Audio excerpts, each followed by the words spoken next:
High guys and welcome to my channel. আজকে আমি newspaper দিয়ে খুবই সুন্দর একটা ওয়াল ডেকোর বানাবো। এর জন্য ফার্স্টে আমরা নিউজপেপারটাকে রোল করে পাইপের মতো শেপ দিয়ে নিব। তোমরা চাইলে এখানে স্টিকের সাহায্য করতে পারো, আমার স্টিক প্রয়োজন পড়ে না, তাই আমি এখানে হাত দিয়ে করে নিয়েছি। পুরো পেপারটা যখন রোল করা হয়ে যাবে, এখন আমি বাকি একটু জায়গা রেখে এটাকে আমি গ্লু দিয়ে অ্যাটাচ করে দিব।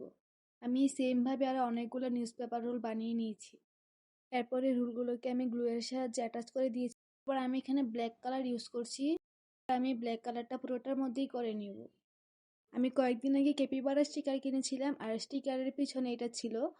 স্টিকারগুলো এগুলোর সাইজ থেকে আরো ছোট। আমার কাছে ক্যাপিবারাগুলো অনেক কিউট লাগছিল। আমি ভাবলাম যে এগুলোকে আমি এই ওয়াল ডেকোরে ইউজ করি। এরপর ক্যাপিবারার চারপাশে যে এক্সট্রা পার্ট ছিল আমি ওটাকে কেটে নিয়েছি। কেটে নেওয়ার পর দেখতে পুরোই লেগেছে যে স্টিকার। এরপর ক্যাপিবারার কাটিংগুলো অ্যাটাচ করার জন্য আমি এখানে ডাবল সাইডের ট্যাপ ইউজ করছি।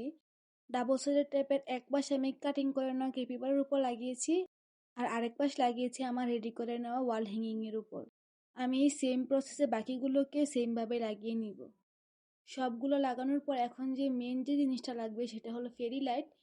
এটা কি ফেরি লাইট নাকি অন্য নাম আছে আসলে এখন আমার মনে আসছে না, বাট যাই হোক, আমি এখানে যে ভুলটা করেছি তোমরাও সেই ভুলটা করবে না। আর সেই ভুলটা হলো যে ফেইলারটাকে আমি আগে আগে খুলে ফেলেছিলাম, মানে ফার্স্টে যখন দেখেছিলে যে এটা একটু পেঁচানো ছিল, আমি প্যাচটা পুরোটাই খুলে ফেলেছিলাম, যার জন্য আমার এখানে ওয়াল হ্যাঙ্গিং এ পেঁচাতে আমার অনেক কষ্ট হয়েছে। বহুত কষ্ট করার পর পেঁচিয়েছি।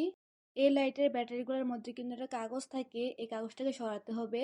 সরানোর পরেই কিন্তু লাইটগুলো জ্বলবে, নাহলে কিন্তু জ্বলবে না। ফাইনালি আমি এটাকে অ্যাটাচ করে দিয়েছি আমার ওয়ালের সাথে।